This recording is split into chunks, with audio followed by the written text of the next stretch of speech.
स्वागत है आप सभी का एक बार फिर से मनी गेम क्लासेस में। और जीओसी का लेक्चर नंबर 4 लेकर के आया हूं। और अगर आप लोग कंटिन्यूस देख रहे हो मेरे वीडियोस को, जनरल ऑर्गेनिक केमिस्ट्री की जो सीरीज आ रही है अगर उसको आप लोग देख रहे हो तो उसमें हम लोगों ने लास्ट लेक्चर में क्या किया था। लास्ट लेक्चर में हम लोगों ने IUPAC के बेसिक रूल पढ़े, बहुत जल्दी 15 मिनट का वीडियो केवल बनाया और उसी 15 मिनट के वीडियो में लगभग सारे रूल्स को हम लोगों ने समराइज कर लिया। ठीक है, बिल्कुल रह गए, एक दो रूल्स रह गए, बेंजीन वाले बताने रह गए, किन किन चीज़ों को हम लोगों ने क्या कर रखा है, एडॉप्ट कर रखा है IUPAC ने, वो चीज़ें रह गई। लेकिन वो जैसे जैसे आगे लेक्चर बढ़ते जाएंगे वैसे वैसे जहां जरूरत होगी वहां बताता जाऊंगा। वो केवल एक क्विक रिवीजन था IUPAC का। ठीक है, तो चलिए आज के लेक्चर में मैंने पहले कहा था कि कुछ क्वेश्चंस लेकर के आऊंगा, 10-15 क्वेश्चन आपको बनवाऊंगा जिससे सामने आप लोगों का एक बार वापस से रिवीजन हो जाए। और जो लेक्चर नंबर 5 आएगा वो आएगा किस पर, आपका आइसोमर पे। ठीक है, पहले से बताया जा रहा हूँ किस पर आएगा, आइसोमर पे आएगा। ठीक है, चलिए शुरू करते हैं कुछ क्वेश्चंस को। तो सबसे पहली जो हेडिंग है देखो, IUPAC आप इसकी लिख रहे हैं हेलो एल्केन्स की। हेलो एल्केन्स की इसलिए लिख रहे हैं क्योंकि कल हम लोगों ने जब रूल्स देखे तो रूल्स में हम लोगों ने देखा कि जो हेलोजन थे उनका कोई भी क्या नहीं था, उनका कोई भी सफिक्स नहीं था, वो हमेशा किसमें यूज हो रहे थे, प्रीफिक्स में यूज हो रहे थे। तो अगर कहीं पर लगा हुआ है CL या कहीं पर लगा हुआ है BR तो जाहिर सी बात है कि हम लोग क्या करेंगे, हम लोग उसको प्रीफिक्स में ही यूज करेंगे। तो अगर इसको करना हो तो देखो, जहां पे हाइड्रोजन की बैलेंसिंग नहीं पूरी, पहले उसे पूरी कर लो। ठीक है, जल्दी में लिखे गए हैं तो हाइड्रोजन बैलेंसिंग जरूर पूरी करिए। यहाँ पर कितने हाइड्रोजन, 2, यहाँ पर कितना 1 और यहाँ पर कितने 3। चलो भाई, अब अगर लास्ट वीडियो देखिए तो बताइए नंबरिंग कहाँ से होगी। देखो यहाँ से भी 1 2 पे आ रहा है, यहाँ से भी 1 2 पे आ रहा है। यहाँ पे है मिथाइल, यहाँ पे है क्लोरो, ये होगा M से, ये होगा C से, यानी कि नंबरिंग हो गई 1 2 3 4 5 एंड 6। 6 कार्बन का मतलब क्या मिल गया हमें, हेक्सेन मिल गया, इसका रूट वर्ड।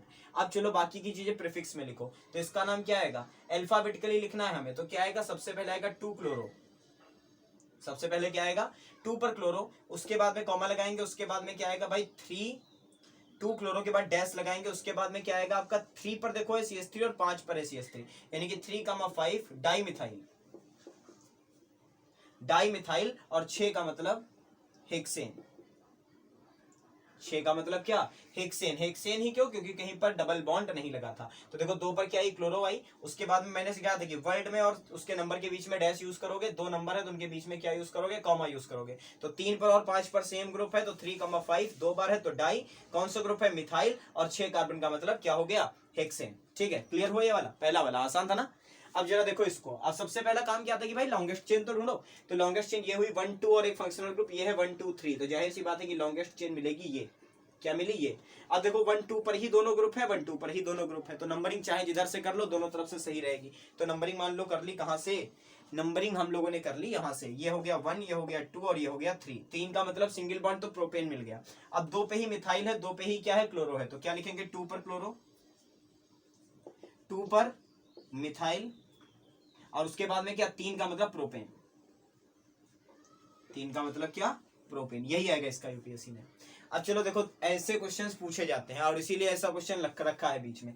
एक कार्बन है और चारों तरफ क्या लगे हुए हैं, CL लगे हुए हैं। एक कार्बन का मतलब रूट वर्ड क्या मिला, मेथ। एक का मतलब रूट वर्ड क्या मिला, मेथ मिला। और अगर मेथ मिला तो मेथेन तो हो गया, बात सही है। अब 4 क्लोरीन और चारों एक से ही लगे, तो क्या लिखेंगे हम लोग, 1 लिखने की नीड नहीं है, ये नहीं लिखेंगे 1,1,1,1,1, सब एक ही से तो जुड़े हैं, तो डायरेक्टली क्या लिख देंगे, टेट्रा क्लोरो मेथेन। क्या लिख देंगे, tetra chloro methane. Tetra means 4, chloro means chlorine है, और किस पर लगे, मेथेन का मतलब सिंगल कार्बन से जुड़े हुए हैं। ठीक है, चलो भाई अब किसी दूसरे फंक्शनल ग्रुप की बात करें तो ये जो फंक्शनल ग्रुप है OH, इसका जो प्रीफिक्स होता है वो होता है हाइड्रोक्सी, हाई स्कूल में भी पढ़ा है। और जो इसका सफिक्स होता है वो होता है ऑल, ये तो पता होगा सभी को। तो आगे जो एग्जांपल्स करवाऊंगा उसमें ऐसा OH लगाऊंगा जिसको आप प्रीफिक्स पे यूज करो, और यहाँ पे सब जगह क्या यूज होगा, सफिक्स पे यूज होगा। तो पहले तो जनरल वाला सीख लो। देखो अगर लगा है CH3OH तो इसका नाम क्या हो जाएगा, मेथेनॉल। क्या हो जाएगा नाम, मेथेनॉल। अगर 2 कार्बन की चेन है और OH लगा है तो क्या हो जाएगा, एथेनॉल। ठीक है, ऐसे ही अगर 3 होते, C3H7 होता और साथ में OH लगा होता तो प्रोपेनॉल। 4 कार्बन है तो ब्यूटेनॉल, 5 है तो पेंटेनॉल, एंड सो ऑन, भागते चले जाओ। अब क्या हुआ, अगर इस तरीके का कोई क्वेश्चन आया, देखो कितने OH लगे हैं, 2 OH लगे हुए हैं, तो क्या हुआ, नंबरिंग चाहे यहां से करे 1 2, चाहे यहां से करे 1 2, सेम नंबरिंग है, देखो दोनों तरफ से सेम फंक्शनल ग्रुप है, तो नंबरिंग कर ली 1 2। 2 का मतलब मिला एथ। अब ये तो यार फंक्शनल ग्रुप है तो ये प्रीफिक्स में तो आएंगे नहीं, तो क्या लिखेंगे हम लोग, एथेन। क्या लिखेंगे, पहले एथेन, फिर लिखेंगे 1,2 डाई ऑल। भाई डाई लगाना पड़ेगा ना अब तो। 1 पर और 2 पर डाई मतलब 2 बार क्या लगा है, OH यानी कि ऑल लगा है। तो क्या लिखेंगे, एथेन का मतलब 2 कार्बन, 1, 2 मतलब पहले और दूसरे पर, डाई मतलब 2 बार, ऑल का मतलब क्या लगा है, OH लगा है। सिमिलर क्वेश्चन देखो यहाँ पर है, तो नंबरिंग क्या हो जाएगी, 1, 2, 3, यही तो लगा। तो 3 का मतलब हो गया प्रोपेन, 3 का मतलब क्या हो गया, प्रोपेन। और प्रोपेन के बाद में क्या आ गया, 1, 2, 3, और उसके बाद में क्या आ गया, ट्राई, क्या आ गया भाई, ट्राई, और साथ में क्या आ गया, ऑल। ठीक है, तो प्रोपेन 1, 2, 3 ट्राई ऑल, बेसिकली ये ग्लिसरॉल होती है। CH2H CHOH CH2H जो है ये ग्लिसरॉल होती है। आप लोगों ने हाई स्कूल में भी इसको पढ़ा होगा, जब सोप बनाते थे, याद कर लो सभी लोग, जब साबुन बनाने की वो पढ़ते थे हम लोग, क्या पढ़ते थे, ये वाली रिएक्शन याद होगी, C17H35 COO वाली। ठीक है, जब इसकी रिएक्शन हम लोग कराते थे तो साबुन के साथ क्या मिलता था हमें, ग्लिसरॉल यही मिलता था, जिसका IUPAC होगा प्रोपेन 1, 2, 3 ट्राई ऑल। क्लियर। चलिए भाई इतना नोट कर लीजिए। उसके बाद में कुछ और एग्जांपल लाता हूं, कुछ दूसरे फंक्शनल ग्रुप्स के, जिससे सारी चीजें आपकी क्या हो जाए, क्लियर हो जाए। वीडियो को पॉज करके लिख लेता हूं क्वेश्चंस को, तो टाइम आपका कम खराब होगा थोड़ा सा। हाँ भाई, तो दो जो अलग अलग ही क्या है, सबसे ज्यादा इंपॉर्टेंट ग्रुप्स जो आते हैं आपके, एल्डिहाइड और कीटोन, इनके नाम जो है वही भी लिखने को आपको आएंगे। तो सबसे पहले देखो जनरल पैटर्न पकड़ो। अगर हम लोग बात करें CHO की, तो CHO का सफिक्स हम लोगों ने लास्ट वीडियो में क्या पढ़ा कि अल लगाएंगे। तो अगर एक कार्बन है HCHO है, तो इसका नाम क्या हो जाएगा, मिथेनल। क्या नाम हो जाएगा, क्या नाम हो जाएगा भाई, मिथेनल। 2 कार्बन है तो हो जाएगा एथेनल। ठीक है, 2 कार्बन है तो क्या हो गया, एथेनल हो गया। अब देखो एक इस तरीके का क्वेश्चन है जिसमें मैंने कितने फंक्शनल ग्रुप डाल दिए, 2 फंक्शनल ग्रुप डाल दिए। सारी चीजें यहां पर एक बार अप्लाई करके वापस से सीखो। तो यहां पर देखो 2 फंक्शनल ग्रुप है। अब हमारे पास डिसाइड करना है कि हम लोग सबसे पहले तो लॉन्गेस्ट कार्बन चेन ढूंढें। लॉन्गेस्ट कार्बन चेन चलो दिख गई, ये है। अब देखें कि नंबरिंग कहां से होगी। तो OH की प्रायोरिटी एल्डिहाइड से कम थी। अगर पिछली वाली वीडियो में आप लोगों ने टेबल जो मैंने बनवाई थी वो देखा है, तो आपको पता है OH की प्रायोरिटी सबसे नीचे होती है, सबसे कम होती है फंक्शनल ग्रुप्स में। उसके बाद में सीधे कौन बचता है, उसके बाद में अगर आप क्या आएंगे तो प्रीफिक्सेस वाले शुरू हो जाएंगे और डबल बॉन्ड ट्रिपल बॉन्ड रह जाएगा। तो OH का नाम हमें पता चल गया प्रीफिक्स में लिखना है, और जो ये है इसका नाम हमें सफिक्स में लिखना है। समझ में आया। अब बात आई नंबरिंग की, तो नंबरिंग तो प्रिंसिपल फंक्शनल ग्रुप से होगी, तो हो गया 1, 2, 3 एंड 4, ये आ गई नंबरिंग। अब देखो किसका नाम प्रीफिक्स में लिखना है, OH का, तो लिखेंगे 3 पर हाइड्रोक्सी, 3 पर हाइड्रोक्सी। 4 का मतलब क्या हुआ, 4 का मतलब हुआ ब्यूटेन, और इसका नाम सफिक्स में जोड़ेंगे तो अल, तो पूरा नाम क्या आ जाएगा, ब्यूटेनल। 3 हाइड्रोक्सी ब्यूटेनल, यही नाम होगा इस पूरे के पूरे कंपाउंड का। तो 3 हाइड्रोक्सी का मतलब तीसरे कार्बन पे OH लगा होगा, ब्यूटेनल का मतलब 4 कार्बन होंगे, जिसमें चौथा कार्बन जो होगा वो क्या होगा, CHO वाला होगा। अच्छा एक बात और इस ग्रुप के बारे में ध्यान रखना अपने दिमाग में, कि ये हमेशा always present at, always present है, ऑलवेज ना लिखो, जनरली लिख लो। ऑलवेज तो गलत हो जाएगा, जनरली प्रेजेंट एट कॉर्नर। ठीक है, ऐसा कुछ नहीं जो हो नहीं सकता, किसी HO को बीच में ला नहीं सकते, बिल्कुल ला सकते हैं। तो जनरली प्रेजेंट एट कॉर्नर, ये जनरली कहां दिखेगा आपको, कॉर्नर पे ही दिखेगा। रीजन है उसका, क्योंकि अगर बीच में लगाओगे तो इधर भी कार्बन इधर भी कार्बन, तो कीटोन ग्रुप बन जाएगा। तो इसकी वैलेंसी एक कौन पूरी करना चाहिए, हाइड्रोजन। CHO के लिए क्या पूरी करना चाहिए, हाइड्रोजन। तो मैक्सिमम केसेस में आपको दिखेगा कि CHO आपका क्या होगा, कॉर्नर पे होगा, और जो C डबल बॉन्ड O होगा ये कहां होगा, मिड में होगा। मिड का मतलब बीच ना समझो, मिड का मतलब है कि 2 कार्बन के बीच में होगा। ठीक है, मतलब आज भी इधर भी कार्बन होगा और दूसरी तरफ भी कार्बन होगा, इसीलिए इसको कैसे दिखाते हैं, 2 तरफ के बॉन्ड से दिखाते हैं। तो चलो भाई कीटोन की बात करें, तो इसका सफिक्स क्या यूज करते थे, ओन यूज करते थे। क्या यूज करते थे, ओन। तो जनरली देखो अगर दिखा है CH3COCH3, 2 तरीके के कीटोन होते हैं, बहुत अच्छे से समझ लो। देखो ये कीटोन ग्रुप है, इसके इधर एक कार्बन, इसके उधर भी एक कार्बन, तो ऐसे कीटोन्स को कहते हैं सिमेट्रिकल कीटोन्स। और यहां पर देखो C डबल बॉन्ड है, एक तरफ एक कार्बन और दूसरी तरफ 2 कार्बन, तो ऐसे वालों को कहते हैं एसिमेट्रिकल कीटोन्स। ठीक है, ये सिमेट्रिकल कीटोन्स है जिनके दोनों तरफ की कार्बन चेन सेम हो, और ये हैं एसिमेट्रिकल कीटोन जिनके दोनों तरफ की कार्बन चेन में डिफरेंट नंबर ऑफ कार्बन लगे हुए हो। तो अगर इसका नाम लिखना है तो इसका नाम क्या लिखेंगे भाई, देखो 1, 2, 3 किधर से भी करो, 1, 2, 3 या 1, 2, 3, नंबरिंग तो सेम आ रही है। तो अगर इसका नाम हमें लिखना हो तो क्या लिख देंगे, प्रोपेनोन लिख देंगे बस। क्या लिख देंगे, प्रोपेनोन। अगर प्रोपेनोन 2 लिखोगे तो गलत नहीं है, बट इट इज सिमेट्रिकल, तो हमें पता है कि कार्बन सेंटर जो C डबल बॉन्ड है वो हमें बीच में लाना है, तो हमें नंबर लिखने की नीड नहीं पड़ती। लेकिन जब ऐसा कुछ करोगे तब आपको पता होना चाहिए, देखो ग्रुप इधर से पास है, तो 1, 2, 3, 4, 5, ठीक नहीं 4 ही है, 5 वाला तो एसिमेट्रिकल लिखा, 1, 2, 3, 4, 4 है ना। तो 4 का मतलब इसको क्या लिखोगे, 1, 2, 3, 4, हाँ ठीक है, 4 है तो क्या लिखोगे, ब्यूटेनोन। क्या लिखोगे, ब्यूटेनोन। लेकिन ब्यूटेनोन के साथ में आपको क्या लगाना पड़ेगा, डैश लगा करके क्या लिखना पड़ेगा, 2 लिखना पड़ेगा।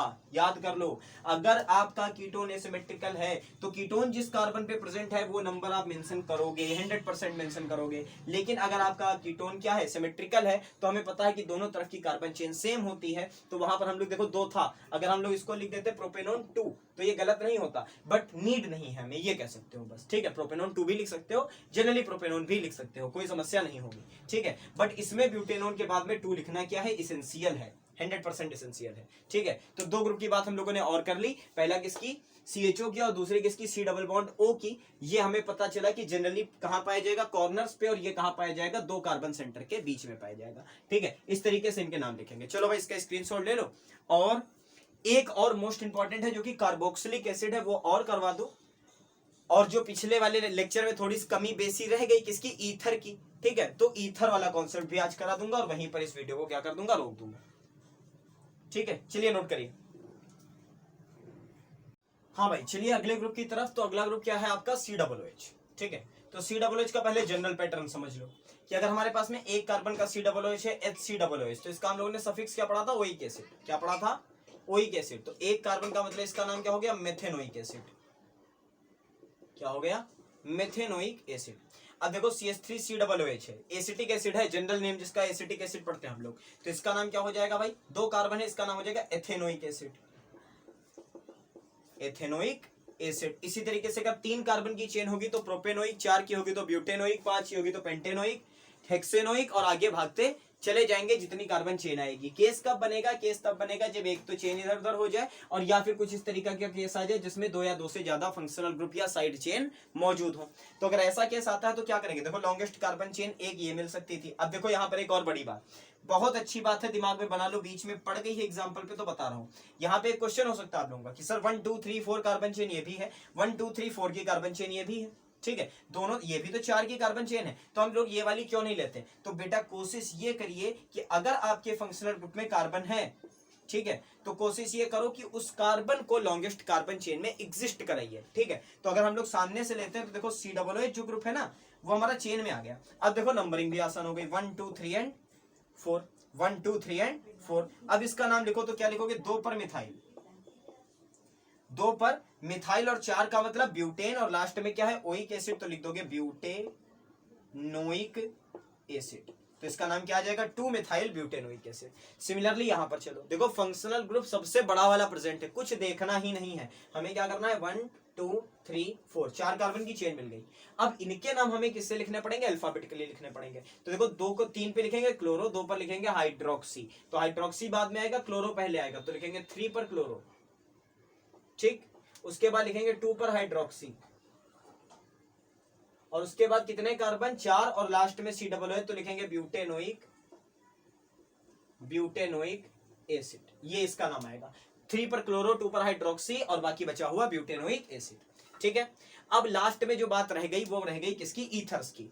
तो देखो भाई ईथर भी 2 तरीके के होते हैं, पहले ही बता दूं कि ईथर जनरली होते हैं ROR, जहां पे कार्बन ऑक्सीजन कार्बन लिंकेज हो, सिंगल बॉन्ड की, डबल बॉन्ड की नहीं, ऑक्सीजन हो, उसके एक तरफ कार्बन हो, दूसरी तरफ भी कार्बन हो, तो उसे क्या कहेंगे कि वो क्या है, ईथर्स की कैटेगरी में है। ये होता है ईथर्स का जनरल फॉर्मूला, ठीक है।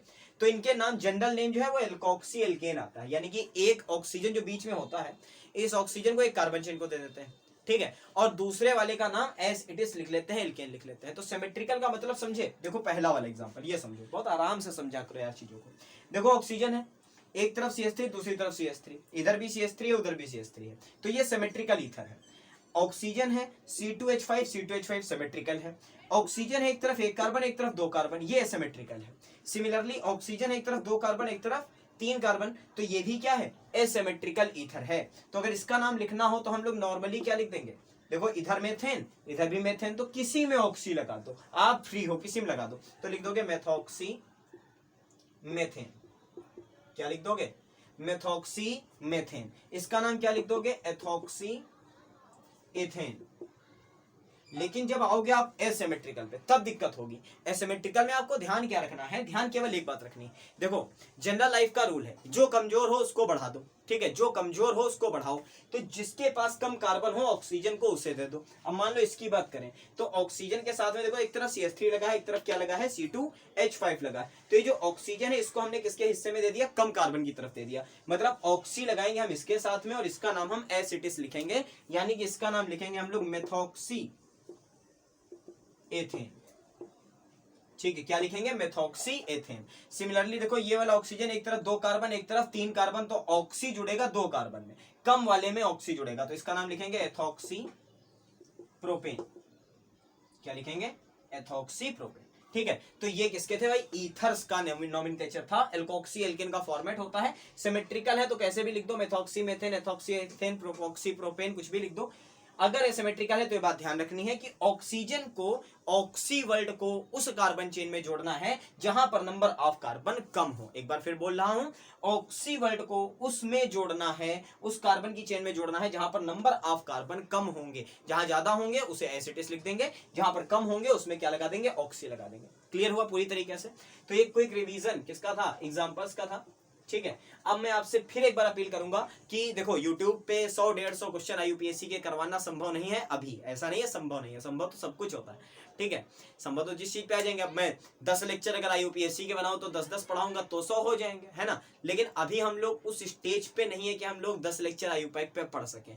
तो अगर नीड होगी तो आगे IUPAC पे जरूर लेक्चर बनाऊंगा, अच्छे लेक्चर बनाऊंगा IUPAC पर। लेकिन फिलहाल हमारा जो लेक्चर नंबर 5 आएगा वो किस पर आएगा, आइसोमर पे ही आएगा, आइसोमर एंड आइसोमेरिस पे आएगा। ठीक है, तो आप लोगों से यही अपील है कि भाई रूल्स पढ़ लिए, थोड़े से क्वेश्चन मेरे साथ कर लिए। अब कितने क्वेश्चन, 15-20 हम लोगों ने आज कर लिए होंगे। अब 15-20 आप लोग खुद लगा लो, तो थोड़ा सा आपका रनिंग आ जाएगा माइंड में, और उसके बाद में आगे चलते रहिए। और जैसे जैसे कंपाउंड हम लोग नए पढ़ते जाएंगे उनके IUPAC नाम साथ साथ में पढ़ते हुए चलेंगे। ठीक है, तो इस वीडियो में फिलहाल इतना ही। अगर मेरे चैनल पे नए हैं तो चैनल को सब्सक्राइब जरूर करिए, शेयर जरूर करिए इन वीडियोस को, क्योंकि जनरल ऑर्गेनिक को जितनी ज्यादा दूर तक आप पहुंचा दोगे उतना ही अच्छा होगा। पढ़ाना मेरा काम है और उसको बच्चों तक जिनको नीड है वहां तक पहुंचाना आपका काम है। बहुत जल्द मिलता हूं आपसे अगले वीडियो में, तब तक के लिए थैंक यू सो मच।